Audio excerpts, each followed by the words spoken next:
12 की इतिहास की पुस्तक का ये चौथा चैप्टर होगा, जिसका नाम है बौद्ध धर्म एवं सांची स्तूप के विशेष संदर्भ में प्राचीन भारतीय धर्मों का इतिहास। मतलब इस चैप्टर में हम लोगों को प्राचीन धर्मों का इतिहास देखना है। प्राचीन धर्म मतलब सबसे पहले वैदिक धर्म, उसके बाद बौद्ध धर्म, जैन धर्म, शैव धर्म, वैष्णव धर्म, इन सब धर्मों के बारे में हम लोगों को देखना है। तो वैदिक धर्म जो है उसमें हम लोगों को क्या देखना है, वैदिक धर्म में किन किन धार्मिक ग्रंथों की रचना हुई। जैसे वैदिक धर्म को दो भागों में बांटा गया है, ऋग्वैदिक धर्म और ऋग्वैदिक काल और उत्तर वैदिक काल। तो ऋग्वैदिक काल को ऋग्वैदिक काल क्यों कहा गया? ऋग्वैदिक काल को ऋग्वैदिक काल इसलिए कहा गया क्योंकि ऋग्वैदिक काल में ऋग्वेद की रचना हुई। इसके बाद जब हम उत्तर वैदिक काल आते हैं तो इसमें बाकी के 3 जो ग्रंथ हैं उनकी रचना हुई। उसके बाद हम देखेंगे बौद्ध धर्म और जैन धर्म को, फिर है वैष्णव धर्म, फिर चारवाक धर्म। तो ये सारे थे, शैव धर्म, इन सब धर्मों को देखना है। तो मेनली हम लोगों को देखना है कि जब हम धर्म की बात करते हैं तो इस चैप्टर में खासकर वैदिक धर्म को अच्छे से देखना है और बौद्ध धर्म और जैन धर्म को देखना है। जब हम बौद्ध धर्म और जैन धर्म को देखेंगे तो महात्मा बुद्ध की जीवनी, महावीर जैन की जीवनी, उनकी शिक्षाएं, उसके सिद्धांत, उनके जो उपदेश थे उनके बारे में देखेंगे। फिर किस शासक के समय में कौन सी बौद्ध संगीति, कौन सी जैन संगीति हुई है वो देखेंगे। दोनों धर्मों की तुलना करेंगे और देखेंगे कि दोनों धर्मों के अगर सिद्धांत काफ़ी हद तक एक हैं, इसके बावजूद बौद्ध धर्म जैन धर्म से ज़्यादा लंबे समय तक टिका, तो इसके पीछे क्या कारण थे।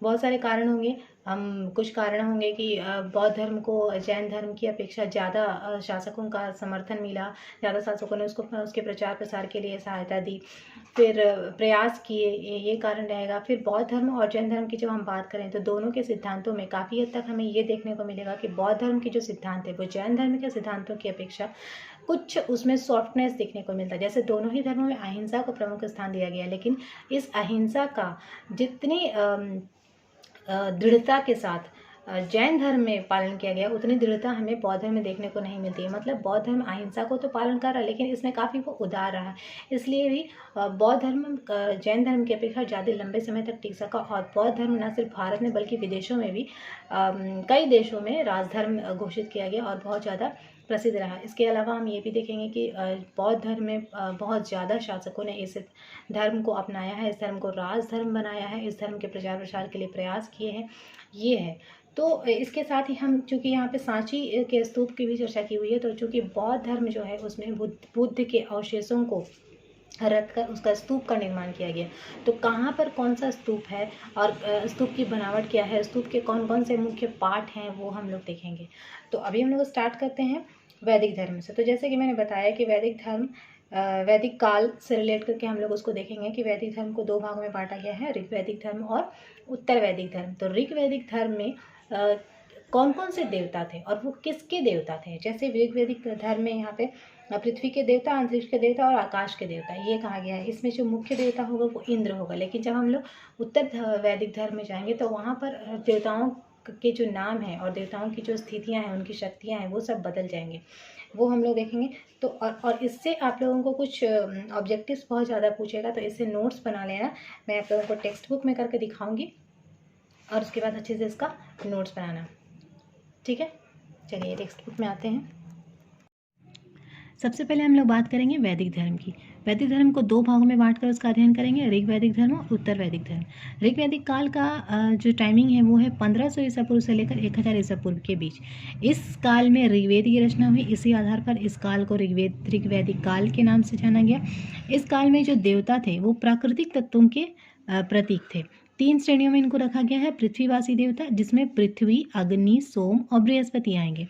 इसके बाद अंतरिक्षवासी देवता, इसमें इंद्र, वायु, मरुत जो कि तूफान, आंधी तूफान का देवता है, रुद्र और पूषण आएंगे। उसके बाद है आकाशवादी देवता, इसमें वरुण, मित्र एवं सूर्य आदि आएंगे। किस देवता का कितने बार ऋग्वेद में नाम आया है वो भी जानना जरूरी, क्योंकि यहाँ से भी क्वेश्चन आता है। खासतौर पर इंद्र का यहाँ 250 बार नाम आया है और अग्नि का 200 बार। इससे ये पता चलता है कि ऋग्वेद में इंद्र जो है वो, ऋग्वैदिक काल में इंद्र जो है वो प्रमुख देवता बन गया था। इंद्र को वर्षा का देवता बोला गया, मरुत को तूफान का देवता बोला गया, वरुण को शक्ति और नैतिकता का देवता बोला गया, और वरुण को जो है वो समुद्र का भी प्रतिनिधि करता था, इसलिए इसे ऋतस्य गोपा कहा गया।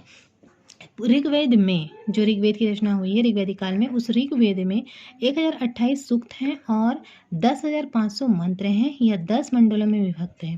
और इसी ऋग्वेद में गायत्री मंत्र की भी रचना इस मंत्र में की गई है। और यहाँ भी बोला जा रहा है कि ऋग्वेदिक काल में आर्यों का धार्मिक जीवन उच्च कोटि का था। यज्ञ एवं पशु बलि की प्रथा थी। स्त्री एवं पुरुष बिना पुरोहित के स्वयं भी अनुष्ठान कर सकते थे। मतलब किसी धार्मिक अनुष्ठान को करने के लिए किसी भी स्त्री या पुरुष को पुरोहितों की राह देखने की जरूरत नहीं थी। कोई भी स्त्री पुरुष ये अध्ययन ये अनुष्ठान कर सकता था। अब देखेंगे उत्तर वैदिक धर्म। उत्तर वैदिक काल का जो टाइमिंग है वो 1000 से लेकर 600 ईस्वी पूर्व के बीच माना गया है। और इस काल में यजुर्वेद, सामवेद और अथर्ववेद, इन तीनों वेदों की रचना हुई थी। इस आधार पर इसे उत्तर वैदिक काल कहा गया। अब हम आते हैं इसके देवताओं में। तो जैसे वहाँ पर जितने सारे देवता थे, अब उन सभी देवताओं के स्थान पर 3 देवता जो हैं वो प्रमुख हो गए हैं, ब्रह्मा, विष्णु और महेश। और जो पशुओं का देवता रुद्र था वो अब प्रमुख देवता बन गया है। ऋग्वैदिक काल में गौ रक्षा देवता पूषण अब शूद्रों का देवता बन गया है।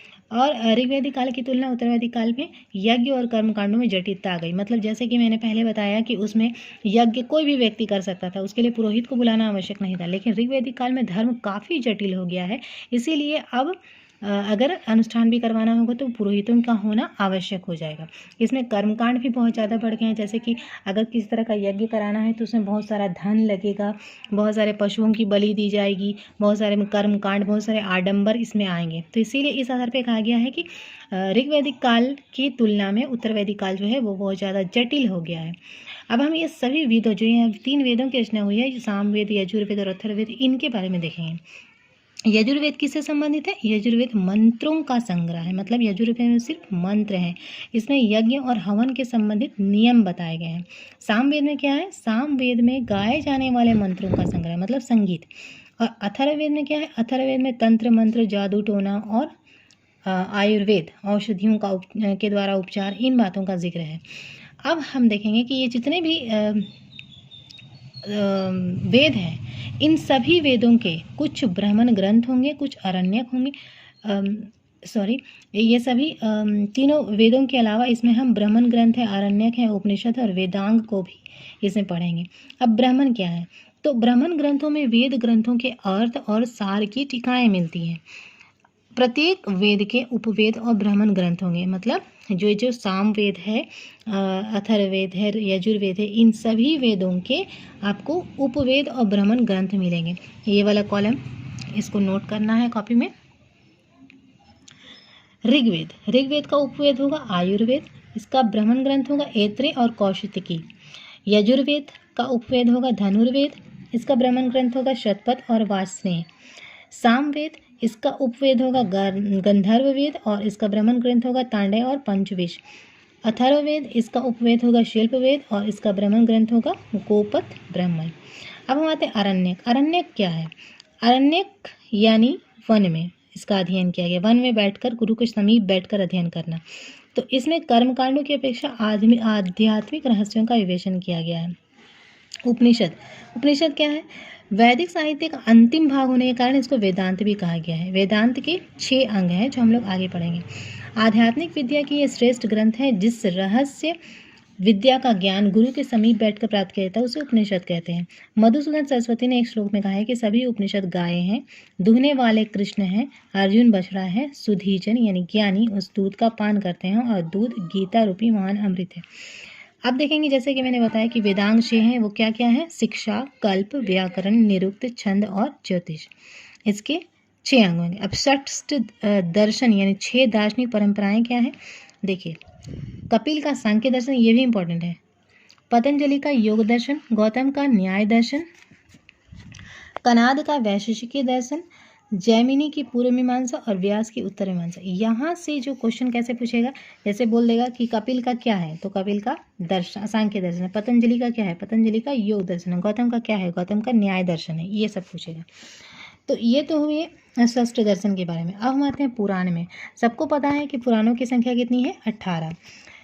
विष्णु पुराण में, जैसे कि अभी हम लोग पिछला जो चैप्टर पढ़ रहे थे मौर्य काल और गुप्त काल, तो उसमें पुराणों के बारे में पढ़े थे कि मौर्य काल का जो भी ज्ञान हमें प्राप्त होता है वो विष्णु पुराण से होता है। और वायु पुराण से हमें गुप्त काल का ज्ञान प्राप्त होता है। और मत्स्य पुराण जो है उससे आंध्र वंश की जानकारी मिलती है। अब हम बात करेंगे आश्रम व्यवस्था। आश्रम व्यवस्था क्या है? मनुष्य के जीवन को 4 भागों में यानी 4 आश्रमों में बांटा गया है आयु के हिसाब से। कैसे कैसे? पहला आश्रम है ब्रह्मचर्य आश्रम, मतलब मनुष्य जन्म से लेकर 25 वर्ष तक इसी आश्रम में रहता है। इस आश्रम में वो क्या करेगा? इस आश्रम में यानी कि उम्र के इस अवस्था में वह गुरु के पास रहकर कड़े अनुशासन में रहकर शिक्षा प्राप्त करेगा। फिर है गृहस्थ आश्रम। ये अवस्था होती है 25 वर्ष से लेकर 50 वर्ष तक के व्यक्ति की। इस अवस्था में व्यक्ति को विवाह करना होता है, संतान उत्पन्न करना होता है और पैसे कमाकर परिवार का लालन पालन करना होता है। फिर है वानप्रस्थ आश्रम।